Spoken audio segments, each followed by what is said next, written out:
نن چې محترمو زمونږ کومه وظیفه ده دا درود البیر وظیفه ده او دې درود سره خاصه د یوې جنۍ قصه ده.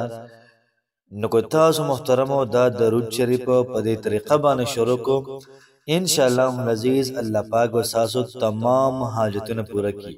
الله پاک به ستاسو تمام مشکلات دا به ختم کړي.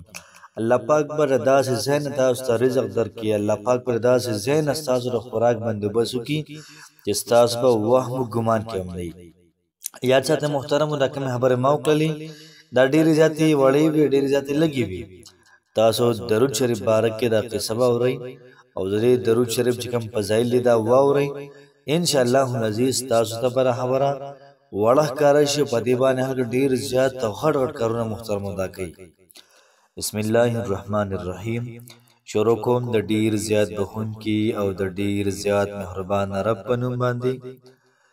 زه ګواهي ورکوم د دې خبرې چې د الله پاک نه علاوه د عبادت لایق بل څوک نشته او نبی کریم صلی الله علیه و آله وسلم د الله پاک بنده او رسول دی. الله پاک دې زموږ او ستاسو تمام مشکلات ختم کړي. الله پاک دې زموږ او ستاسو تمام حاجات پوره کړي. چې څومره زموږ کتونکي دي څومره اورېدونکي دي یا الله پاک په دوی باندې د دوی په آل باندې رحمتونه راولېږي. الله پاک د دوی تمام مسائل د ختم کړي تمام مشکلات ورله دا پوره کړي. نن چې محترمو زموږ کوم وظیفه ده دا د درود بیر وظیفه ده.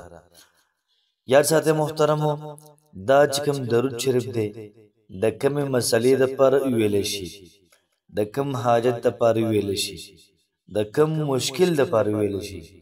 الله پاک د مشکل د حاجت د اسانۍ کوستا مشکل ارسو نغټي خدا وظیفه دومره پاورفول ده دومره پاورفول چې الله پاک سره تمام مشکلات د دې درود شریف په برکت باندې محترمو د اسانۍ محترمو د ژوند معمول احساس کوي او روزانه کوي.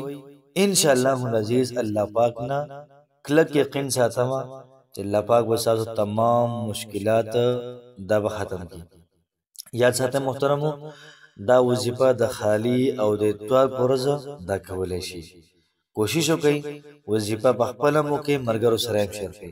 محترمو یو ډېر زیات لوی د الله پاک یو لوی ولی دا لاړې یو کوي خواته د دې کوي نه اوبه راایستلې خو چې کله د دې کوي نه اوبه راایستلې نه برقه وه چې په هغې باندې اوبه راایستلې وې نه داسې نور څه اسباب وو چې د دې کوي نه اوبه راایستلې وې.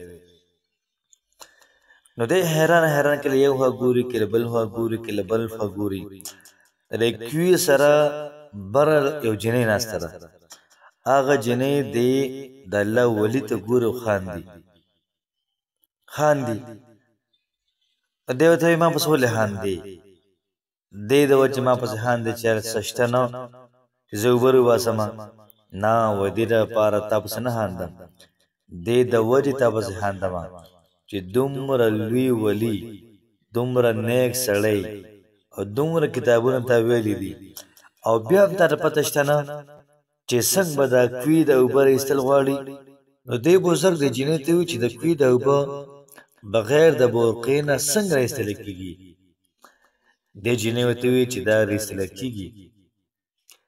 دې جینۍ لاړې وټوکلې دې کوي ته او د کوي د اوبه په خپله سر له رالې د بزرګ ترې اوبه څکلې خو د هغې نه مخکې د جینۍ ته وایي چې راز به راته هم ووایې چې تا د اوبه څنګه راویستلې تا د اوبه څنګه راویستلې.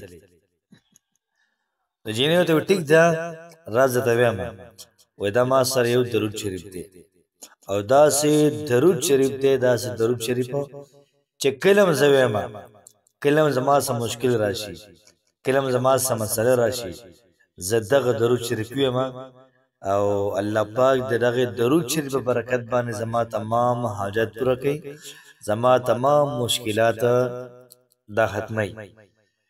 نو دې بزرګ ته ما ته درود شریف ووایه. نو دې بزرګ ته د جنۍ درود شریف وښودو او دا بزرګ د دلائل الخیرات مصنف ته محترم او دا درود شریف د خالی په ورځ او د اتوار پر ورځ چې کوم معمولات دي په هغې کې ولیکو. که څوک د حالي پر ورځ یا د اتوار پر ورځ دا درود شریف وایي، الله پاک به د انسان تمام حاجتونه دا به پوره کوي، تمام مشکلات به الله پاک ختموي.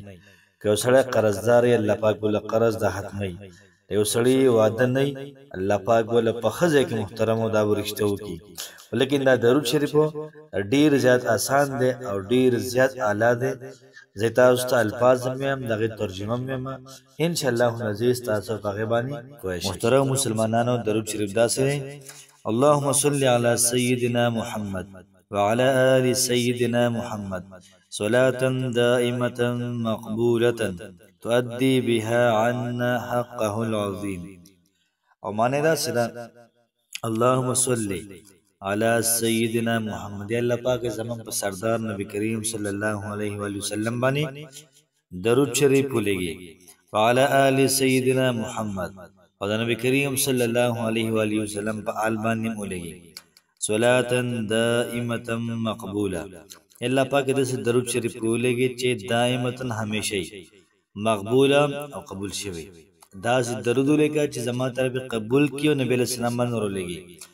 تؤدي بها عنا حقه العظیم، چې زمونږ د طرف هغه لوی حق د ادا شي. لوی حق څه شی دی؟ هلته کې الله پاک وایي تاسو نبی کریم صلی الله علیه و وسلم باندې درود شریف وایي.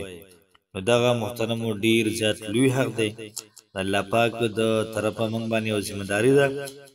نو کوشش محترم وکړئ دا درود شریف تاسو شروع کړئ، د کومې مسئلې لپاره هم شروع کړئ، انشاءالله العزیز الله پاک به ستاسو تمام مسایل دا ختم کړي. او دې درود شریف ته صلات البیر ځکه ویل کېږي یا درود بیر ځکه ویل کېږي چې دې درود شریف په ذریعه باندې د کوهي نه اوبه ایستلی شوي وي.